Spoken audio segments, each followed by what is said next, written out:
Euzubillahimineşşeytanirracim. Bismillahirrahmanirrahim. Şanı yüce Allah'a hamd ve senalar. Peygamberler zincirinin son halkası olan Hz. Muhammed Mustafa'ya, ehli beytine ve ashabına salat ve selam olsun.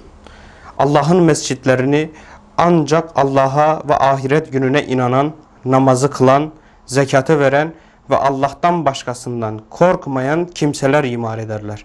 İşte hidayet üzere oldukları umulanlar bunlardır. Mescitler yeryüzünde Allah'ın evleridir. Gökteki yıldızların yer ehlini aydınlattıkları gibi onlar da gök ehlini aydınlatırlar. Değerli peygamber sevdalısı Müslüman halkımız, tarihten günümüze toplumların şekillenmesinde, insan hayatının disiplin ve devamlılık arz etmesinde bilginin rolü ve bu bilgiyi işletme anlamında taşımanın sorumluluğu küçümsenmeyecek derecede önemlidir. İslam toplumlarında din hizmetlileri cami ile birlikte anılır. Camiler ve mabetler tarihimizde kutsallarımız arasında sayılmıştır. Allah'ın arzında kurulan ilk mabet, ilk kutsal yapı hiç şüphesiz Kabe-i Muazzamadır. Diğer mescitlerimiz ise Kabe'nin birer şubesi olarak toplumsal yaşamın ve İslami diriliş ve direnişin filizlendiği mescitler olmuştur. Camiler salt ibadet yeri değil, birer insanlık medresesi, terbiye mekanı olmalıdır. Birer medrese ve mektep, talim ve terbiye yurdu, ahlaki güzelliğin neşet ettiği birlik ve beraberliğin tesis edildiği mazlumların sığınağı birer suffa mektebi olmalıdır. Günümüzde bilgi kaynakları çok olmakla birlikte doğru bilgiyi doğru adreslerde aramak da bir o kadar önemlidir.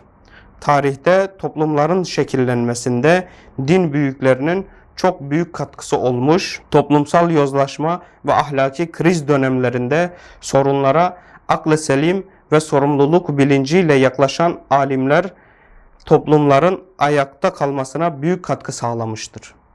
İnsanlık önderleri ve öğretmenlerimiz olan kutlu peygamberlerin bizlere bahşetmiş oldukları medeniyetler zincirinin önemli sac ayaklarından, varislerinden olan din hizmetlilerin sorumluluğu büyüktür. Din hizmetlilerin topluma yön vermede etkin rolleri olmalıdır.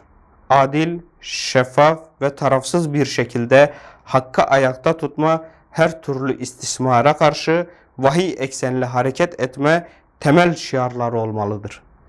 Dini ve ahlaki değerlere, dünyavi çıkar ve siyasi kariyerlere kurban edilmemelidir.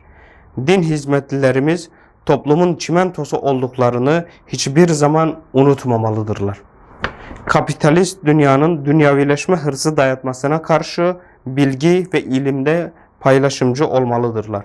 Cami ve mescitlerimiz toplumun ve insanlığın daha çok faydasına kullanılmasını temennilerimizle tüm din görevlilerimizin hizmetlerimizin haftasını en içten dileklerimizle tebrik eder, hayırlara vesile olmasını yüce Allah'tan dileriz.